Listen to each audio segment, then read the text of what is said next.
Assalamu alaikum everyone, this is S.Rameez from GameGrim Studios. And I'm Mohammed Hasan. Today we are going to review Prey 2017. After a little bit about Prey 1, which was released back in 2006. Let's go there after a short intro.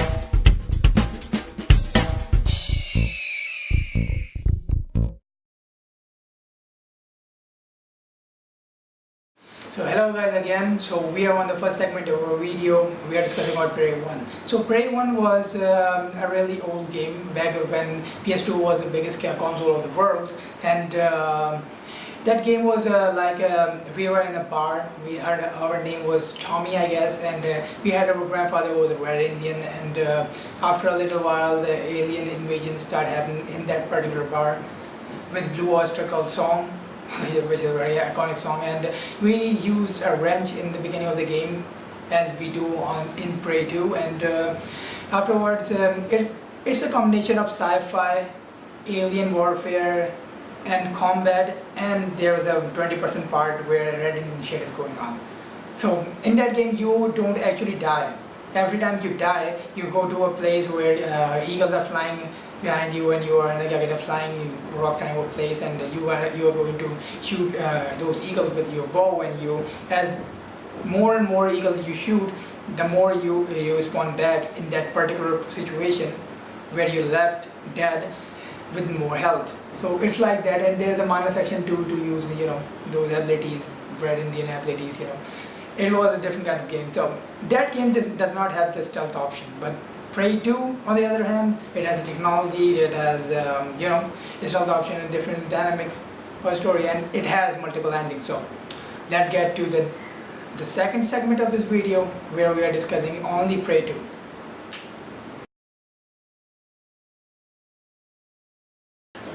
Okay, so now guys, we wanted to talk about this one thing that you will find if you're coming from Prey 1 in Prey 2017.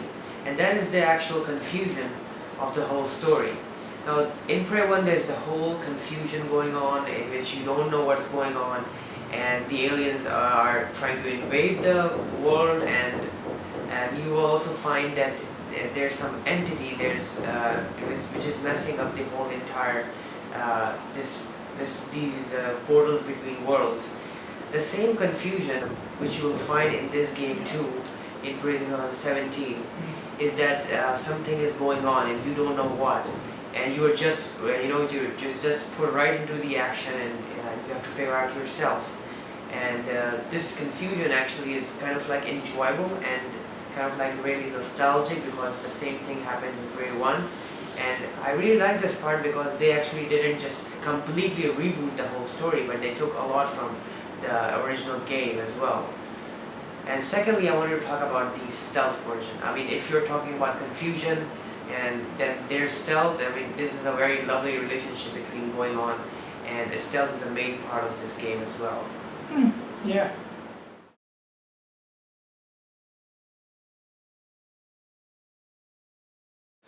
So guys, so let's talk about the beginning of this game. This game starts with us in a room, and for the most part of the beginning we are stuck here with a wrench and a glue gun. Wrench and glue gun is a really good combination, because the glue gun starts freezing people up and turning into a white thing like cement. They're covered in cement or something like that, and then we can destroy them with a wrench. And you have to sneak for the most part, beginning part of this game, unless you get, better guns with more firepower. Unless then you are usually sneaking around, and there's a footage up there right now. We will show you that sneaking helps in the beginning game. So there are multiple ways to approach an objective.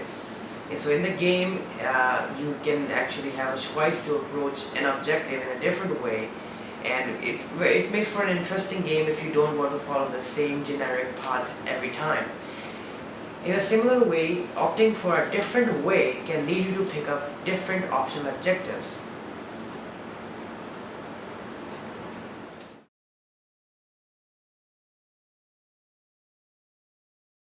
So there is a narrow mode technology involved in this game, which we use to gain our abilities.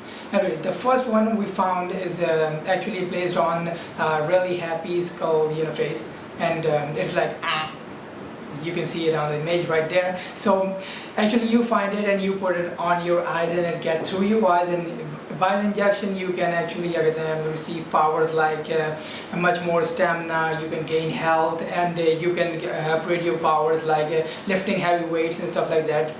And this ability for lifting of heavy weights is actually the people who are surviving in this situation in the game are actually have barricaded themselves to give them shelter from aliens. So you gotta lift these things around, and you gotta go to those people for the optional quests, which will help you increase the amount of endings you can get further in the game. So it's like that. So now let's talk about weapons and chipsets and your inventory. The inventory is a lot similar to Resident Evil 4 yeah. or 5. And you have to manage the boxes, and you have to throw stuff up, and it's very intricate, and you can upgrade your inventory to a bigger one if you'd like. Secondly, the weapons in the game that you'll find are basically the same that we mentioned earlier. They are wrench, shotguns, and glue cannons, and there are a bunch of grenades as well, which makes for interesting use. You can use the allure grenade, which can lure your enemies to it, and there are a bunch of other grenades as well. Secondly, you also have a psychic ability which enables you to have a combat focus. Now combat focus is actually kind of like a slowing down bullet time, which you can relate in the Max Payne. So you can slow down your enemies and then kill them very fast. Run, it's pain! Pain!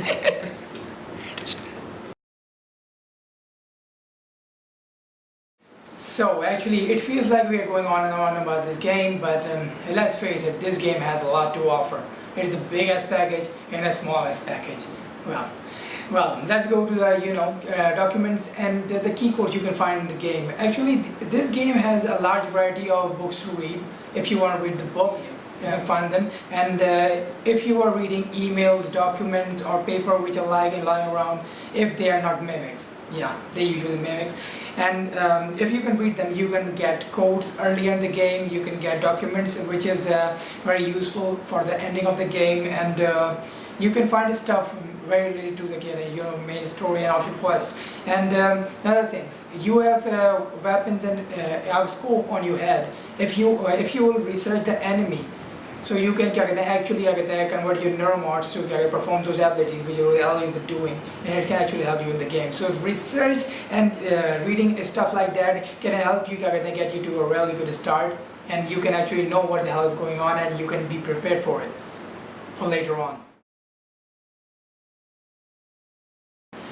Okay, so in this video we're going to talk about the maps. Not Google Maps nor any other map, the game map. The map of this game is actually very simple and unique in one way. And that is that you can modify the maps to actually show locations of specific NPCs that are laying around, and some of them alive, and which can give you an extra bit of resources or an extra side quest. And the other map is the station map, which can show you the space map of the whole town's exterior, and that is it. The maps are what they are. And there's another part that is objectives and storytelling. If you are going to do the side quest, you will never feel it like it's a random side quest person and he will just give you money in return. It will actually pay you off in the storyline. If you will pick more and more side quests, you are actually making your storyline richer, and you will never feel that you are doing a side quest. You will always feel you are doing the main objective. The quality of game maintains itself. That's why we loved, when we were playing this game, we actually loved doing this. The side quest. So in the end it got paid off. We reached a lot of ending scenes, and we have researched a little. People are going through this game faster and faster without doing the side quest, and they are actually not even discovering the full ending. So, and that's what pissed me off. The first gameplay, I'm not gonna name the YouTuber, but I think they were releasing the full game walkthroughs the next day of release, and most of them didn't do any side quests. And yeah. So it was like, what did you do? They didn't even knew the whole ending. Yeah, the secret ending to the game. Yeah, so it was like that. So So I think that is it, guys. I mean, Praise Long 70 is an awesome game. It's a recommendation from us. Yeah. It's really rich. I mean, it's a very well done game. I'm not going to say that it's a sequel of Prey 1, but I think they actually did a lot better in terms of the stealth and confusion part. And I mean, it could be one of the best games, one of the good games of 2017. And I will actually not deny any part of the experience. I didn't find any glitches in the whole game, and it was actually awesome playing this game. Very solid game overall. Yeah. So let's just give it. I think we're going to do. Let's just give it out of 10 score. Out of 10 score. Well, actually, I will give this game, I guess, 7 out of 10. I think it's a good rating. Yeah, 7 out of 10 is good. I could have given it more, but I know it will be a 2 out of 10 for most people, because everybody will scream in the comment section below that, yo, you guys are giving it 10 out of 10. I will actually give it Doom 10 out of 10 because I love that game. I love this game too, but it has a downfalls enough. Everybody has different kind of chase material. Well, so actually it's a 10 out of 7 out of 10, and that's our score for this game. And thank you for watching, guys. This is GameGrim Studios. I'm M.Hanif, this is Suleman, and we will be uploading more and more videos. So please like, share and subscribe our videos, and thank you for watching. Allah Hafiz. Allah Hafiz.